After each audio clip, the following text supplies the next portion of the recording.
Hello বন্ধুরা, আজকের গল্পটা একটা ছেলেকে নিয়ে, যার মাথায় সবসময় ফুক করার চিন্তা ভাবনা ঘোরাঘুরি করত। এর ফলে তার গার্লফ্রেন্ড তাকে ছেড়ে চলে যায়। এরপর সে যাকেই দেখতো তাকেই তার গার্লফ্রেন্ড বলে মনে করত, আর তার সঙ্গে এটা ওটা করত। এরপর তার শেষ পরিণতি কি হয়েছিল সেটা দেখার মতো। মুভিটিতে এমন কিছু সিন এবং ঘটনা বর্ণনা করা হয়েছে যেটার জন্য হেডফোন পরাটা বাধ্যতামূলক। তো চলুন আর বেশি সময় নষ্ট না করে আজকের এক্সপ্লেইনটা শুরু করি। মুভির শুরুতে একটি ডাইনিং টেবিলকে দেখানো হয়, যেখানে তাকে একটা ফ্ল্যাটে একটা কাঠবিড়াল ফ্রাই করা ছিল। এই ডাইনিং টেবিলে বসে গুরু নামের একটা ছেলে তার গার্লফ্রেন্ড মালার সঙ্গে বসে ডিনার করেছিল। এইসব চলাকালীন হঠাৎ গুরুর মধ্যে করার ইচ্ছা জাগে, সেই জন্য তখনই তারা সেই টেবিলের উপরেই শুরু হয়ে যায়। তখনই গুরু লক্ষ্য করে যে সে মৃত কাঠবিড়ালটি নড়াচড়া করেছে, আর তারপর 1 সেকেন্ডের মধ্যেই মালা, যার কিনা এখন গুরুর নিচে হওয়া উচিত ছিল, সে এখন কিছু দূরে তার দিকে তাকিয়ে হাসছিল আর বলছিল যে আজও তোমার দ্বারা কিচ্ছু হবে না। এটা দেখে গুরু অবাক হয়ে যায় যে মালার তো এখন তার নিচে হওয়া উচিত ছিল, সে উকানে, তাহলে আমার নিচে এখন কি? তখন সে ঘুরে দেখে যে তার নিচে এখন সেই কাঠবিড়ালটা। এর মানে সে এতক্ষণ তার সঙ্গে ওইসব করছিল। তখনই গুরুর ঘুম ভেঙে যায়। এর মানে বন্ধুরা, এতক্ষণ ধরে যেসব ঘটনা আমাদেরকে দেখানো হয় সেটা আসলে তার একটা স্বপ্ন ছিল। পরের দিন আমরা গুরুর মাকে দেখতে পাই, যে কিনা সংসারের কাজকর্ম বন্ধ করে তার কোনো এক বান্ধবীর সঙ্গে ফোনে কথা বলছিল, আর এটা তার প্রতিদিনের বদ অভ্যাস ছিল।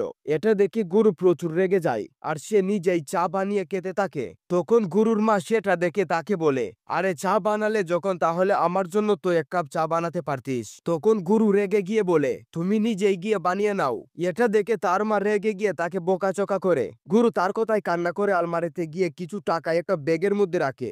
এর মানে গুরু অল্প অল্প করে কিছু টাকা জমাচ্ছিল কোনো একটা কারণে। তারা ঘরে একটা কাঠবিড়ালি পুষেছিল, আর হয়তো গুরু এই কাঠবিড়ালটাকে স্বপ্নে তার গার্লফ্রেন্ড ভেবেছিল। গুরু একটা কল সেন্টারে কাজ করত।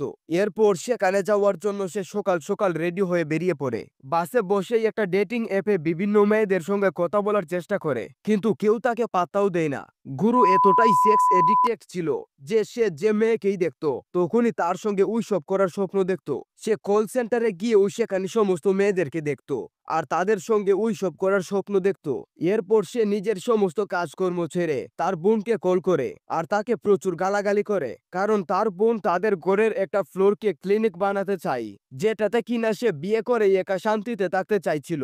এরপর সে কাজ শেষ করে ঘরে ফিরে আসে আর একটা ফিনাইলের বোতল তুলে নেয়। ঠিক তখনই তার মা সেখানে চলে আসে আর তাকে বলে, তুই এসব কি করছিস? তুই তো আমাদের একমাত্র ছেলে, তুই যদি নিজের জীবন শেষ করে দিস তাহলে আমাদের কি হবে? এই বলে সে তার হাত থেকে ফিনাইলের বোতল ছিনিয়ে নেওয়ার চেষ্টা করে। তখন ধাক্কাধাক্কিতে গুরুর মায়ের নাইটি ছিঁড়ে যায়। এটা দেখে গুরুর মা রেগে গিয়ে তার উপর চিল্লাতে শুরু করে। তখন গুরুর বাবা উপরে থেকে বলে, চুপ করো, তোমরা দুজন রোজ রোজ তোমাদের এই নাটক আর শো হচ্ছে না। এখানে আমরা জানতে পারি যে গুরুর বাবা দুটো বিয়ে করেছিল।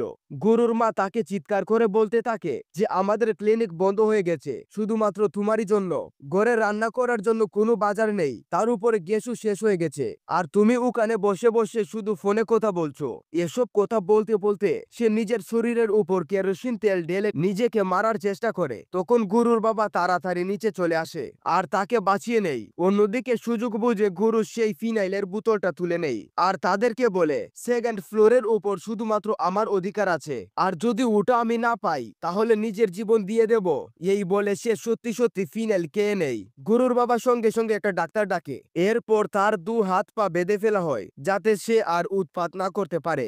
এরপর যখন ডাক্তার তার জন্য ওষুধ লিখে দিচ্ছিল তখন সে তার উপরে অ্যাটাক করে। এরপর কোনো রকমে সে নিজেকে ছাড়িয়ে ঘর থেকে বেরিয়ে আসে। তখন দেখে যে মালা তার সঙ্গে দেখা করার জন্য এসেছে। এরপর সে তাকে নিজের পরিবারের সাথে পরিচয় করিয়ে দেয়, কিন্তু তারা কেউ তাকে দেখতে পায় না, কারণ সে আসলে এক্সিস্টই করতো না। এটা শুধুমাত্র গুরুর একটা ভ্রম ছিল। এরপর ডাক্তার যখন তাকে এটার ব্যাপারে বলে তখন গুরু রেগে যায় আর তার উপরে আবারও আক্রমণ করে। গুরু যখন ডাক্তারকে মারছিল তখন তার বোন ছবি সেখানে চলে আসে, যাকে সে ফোন করে গালাগালি দিয়েছিল। ছবি এমবিবিএস পাশ করে বহুদিন পর আজ ঘরে ফিরে এসেছে। রাতে তার মা তাকে বলে, তুই কিছুই একটা কর, ও তো একেবারেই পাগল হয়ে উঠেছে বিয়ে করার জন্য, আর সেটার জন্য সে ঘরের উপরে আরো একটা ফ্লোর করতে চাইছে। তুই তো সব জানিস আমাদের সংসারের কি অবস্থা। আসলে বন্ধুরা, গুরু সবার থেকে লুকিয়ে তার আলমারিতে একটু একটু করে টাকা জমাচ্ছিল, এই জন্যই যাতে সেই একটা ফ্লোর বানাতে পারে। অন্যদিকে গুরু ডেটিং অ্যাপে গিয়ে একটা মেয়ের সঙ্গে বাজে বাজে কথা বলতে থাকে আর অন্য হাত দিয়ে হাতের কাজ করতে থাকে। পরের দিন গুরু তার বোনকে সাথে নিয়ে একটা বিল্ডারের কাছে যায়, কারণ তারা তাদের ঘরের উপরে একটা নতুন ফ্লোর বানাতে চাইছিল। গুরু চাইছিল যে সে বিয়ে করে একা সেই ফ্লোরে থাকবে। বিল্ডার বলে, তোমার একটা ফ্লোর বানাতে কমপক্ষে 2.5 লাখ টাকা লাগবে। তখন ছবি বলে, এত টাকা কিভাবে? 1 লাখ টাকার সমস্ত জিনিসপত্র এসে যাবে, আর বাকি 50,000 টাকা শ্রমিকদের খরচা, তাহলে টোটাল 1.5 লাখ টাকা হয়। আপনি 1 লাখ টাকা এক্সট্রা চাইছেন কেন? ছবি গুরুকে বলে, চলো আমরা অন্য বিল্ডারের কাছে যাই, এ আমাদেরকে ঠকাচ্ছে। তখন বিল্ডার বলে, ঠিক আছে যাও। তখন গুরু তার বোনকে টেনে হিচড়ে বাইরে নিয়ে আসে আর তাকে বলে, তুই নিজের মুখ বন্ধ রাখ, আর যদি একটা কথাও বলিস তাহলে তোকে আমি প্রচুর মারবো। সব টাকা তো আমি খরচা করব, তাহলে আমি সেটা বুঝে নেব, তোর কিছু বলার দরকার নেই। এরপর গুরু আবারও বিল্ডারের কাছে ফিরে আসে, কিন্তু তখন বিল্ডার 3 লাখ টাকা চাই তাকে অপমান করার জন্য। এর ফলে গুরু উদাস হয়ে ঘরে ফিরে আসে। রাতে গুরুর বাবা দ্বিতীয় স্ত্রী, যার নাম নিলাম, তার গুরুর বাবার উপরে সন্দেহ হয়, কারণ সে সব সময় কারোর সাথে ফোনে কথা বলতে থাকে। এর ফলে সে তার ফোন চেক করে। তখন সে জানতে পারে যে তার স্বামী আরো একটা বিয়ে করতে চলেছে, আর তার সমস্ত সম্পত্তি সে তার দ্বিতীয় স্ত্রীকে দিতে চলেছিল। পরের দিন গুরু একটা রেস্টুরেন্টে বসেছিল, তখন সে একা মেয়েকে দেখতে পায়, যেও কিনা তাকে দেখছিল। এরপর কিছুক্ষণ ধরে তাদের মধ্যে চোখের ইশারায় কথাবার্তা হতে থাকে, কিন্তু তারপর কারোর কল আসায় সেই মেয়েটা সেখান থেকে চলে যায়। এর ফলে গুরুর আশা আবারও ভেঙে যায়, আর সে আগেই দুঃখে ঘরে ফিরে এসে সে দরজা বন্ধ করে কাঁদতে থাকে। তখন ছবি বাইরে থেকে বারবার তাকে ডাকতে থাকে, কিন্তু সে দরজা না খোলায় ভেঙে ফেলে। ছবি এসে তাকে সান্ত্বনা দিতে থাকে। সে বলে, কি হয়েছে ভাই, আমাকে বল। এরপর গুড সেভ করার জন্য এতটাই পাগল হয়ে যায় যে সে নিজের বোনকে কিস করতে শুরু করে আর তার সঙ্গে জোর জবরদস্তি করতে থাকে। এরপর ছবি কোনো রকমে তার হাত থেকে নিজেকে ছাড়িয়ে নেই আর তার মা বাবাকে গিয়ে সব বলে। এরপর গুরুকে নিয়ে সবাই হসপিটালে যায়। তখন ডক্টর বলে, এটা তো একটা রিপট্যান্ট কেস, তোমাদেরকে পুলিশের কাছে যাওয়া উচিত ছিল। এইবার ছেড়ে দিলাম, যদি এ আবারও এমনটা করে তাহলে আমি পুলিশকে কল করব। তখন গুরু তার এবং তার বোনের কাছে ক্ষমা চাই আর পরবর্তীকালে এমনটা হবে না বলে। অন্যদিকে নিলাম গুরুর মাকে গিয়ে সবকিছু বলে দেয় তাদের স্বামীর ব্যাপারে, যে সেই একটা নতুন বিয়ে করতে চলেছে এবং তাকে নিজের সমস্ত সম্পত্তি লিখে দিতে চলেছে। এটার ফলে তারা খুব শীঘ্রই রাস্তায় চলে আসবে। অন্যদিকে গুরু যখন একটা হোটেলে বসে খাবার খাচ্ছিল, তখন সেই একটা মেয়েকে দেখতে পায় যার নাম দিবি ছিল, যে কিনা কুড়িয়ে কুড়িয়ে হাঁটছিল। এরপর গুরু যখন তার পিছনে যায়, তখন সে জানতে পারে যে সেই একটা সাইবার ক্যাফেতে কাজ করে। পরের দিন গুরু সেই সাইবার ক্যাফেতে পৌঁছে যায় আর সেখানে গিয়ে সে তার সঙ্গে কথা বলার চেষ্টা করে। তখন দিবিয়া জিজ্ঞাসা করে, তুমি আসলে এখানে কি কাজ করতে এসেছো? তখন গুরু বলে, আমি কম্পিউটার সায়েন্স নিয়ে পড়ছি, তাই আমি এখানে এক্সেল শিখতে এসেছি।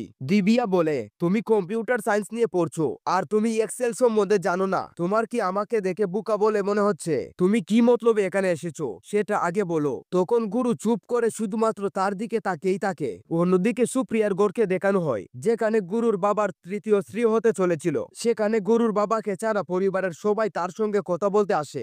গুরুর মা সুপ্রিয়াকে বলে, তুমি কি জানো ও দুটো বিয়ে অলরেডি করে ফেলেছে, ওই এখন পর্যন্ত আমাদেরকে একদিনও খুশি করতে পারেনি, তো তোমাকে ও খুশি রাখবে তুমি ভাবলে কি করে? বিয়ে করে কিছুদিন থাকার পর তোমার প্রতিও ওর ইন্টারেস্ট কমে যাবে, তখনও তোমাকে ঘর থেকে বের করে দিবে। পরের দিন দেখানো হয় গুরু আবারও সাইবার ক্যাফেতে দিব্যার সঙ্গে দেখা করার জন্য যায়। গুরু তাকে বিভিন্ন কথা বলে তাকে পটানোর চেষ্টা করে আর তাকে একটা গিফট দেয়। তখন দিব্যা বুঝতে পারে যে গুরু তার কাছ থেকে কি চাই। এরপর দিব্যা ক্যাফের পিছনে চলে যায়, যেখানে তার রুম ছিল, আর তার পিছু পিছু গুরু সেখানে চলে যায়। আর তারপর তারা দুজন সেখানে ইন্টিমেট হয়। দিব্যা তাকে জানায়, আমি এখন পর্যন্ত দুটো বিয়ে করে ফেলেছি আর দ্বিতীয় স্বামী আমার উপর প্রচুর টর্চার করত, তাই আমি তাকে ছেড়ে দিয়েছি। আমার প্রথম স্বামীর এই সাইবার ক্যাফেটা ছিল, সেটা এখন আমার হয়ে গিয়েছে, আর আমি এখন এটা চালিয়ে নিজের জীবন কোনো রকমে কাটিয়ে দিচ্ছি। তখন গুরু তাকে বলে, চলো আমরা দুজন বিয়ে করে ফেলি, আমি আমার ঘরে একটা নতুন ফ্লোর বানাচ্ছি, যেখানে আমরা দুজন সুখে শান্তিতে সংসার করতে পারবো।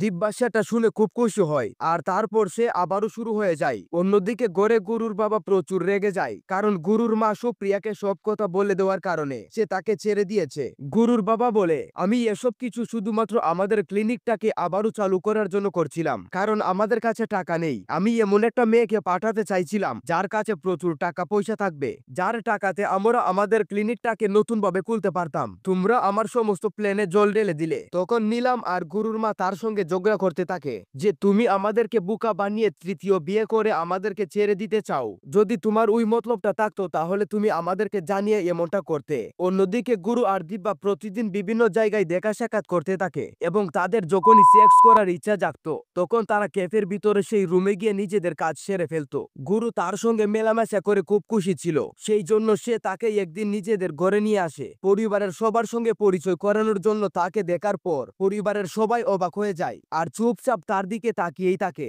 নেক্সট সিনে দেখানো হয় ছবি তার বয়ফ্রেন্ডের সঙ্গে মজা করার পর একটা রেস্টুরেন্টে বসে সেখানে ডিনার করছিল। ছবি কিছুই বুঝতে পারছিল না যে দিব্যা গুরুকে অ্যাকসেপ্ট কিভাবে করলো। সেজন্য ছবি তার বয়ফ্রেন্ডকে নিয়ে তার ব্যাপারে খোঁজ করার জন্য তার গ্রামে পৌঁছে যায়। তখন তারা জানতে পারে সে দুটো বিয়ে করে ফেলেছে আর সে তার প্রথম স্বামীকে খুন করেছে, কিন্তু কোনো প্রমাণ না থাকায় পুলিশ তাকে ছেড়ে দেয়। এরপর এইসব কথা গিয়ে গুরুকে জানায়। তখন গুরু এসব শুনে পুরো শক হয়ে যায় আর সেখান থেকে চলে যায়। সে ভাবতে থাকে যে এসব শুধু আমার সাথেই কেন ঘটছে। গুরু এসব কথা গিয়ে দিব্যাকে জানায়। তখন দিব্যা বলে যে আমি ওকে মারিনি, আমার প্রথম স্বামী মাতাল ছিল, সে একদিন প্রচুর ড্রিঙ্ক করে ঘরে ফেরে আর তারপর পা পিছলে গিয়ে সে ফল কাটার চুরির উপরে গিয়ে পড়ে এবং তখনই মারা যায়। আর যেহেতু তখন ঘরে আমি একা ছিলাম তাই সমস্ত সন্দেহ গিয়ে পড়ে আমার উপর। গুরুর তার উপর পুরো বিশ্বাস ছিল, তাই সে পরের দিন তাকে এবং তার বাবাকে নিয়ে আবারও সেই বিল্ডারের কাছে যায় আর তার সামনে একটা অফার রাখে। সে বলে আমাদের ঘরটাকে ভেঙে একটা নতুন বিল্ডিং বানাও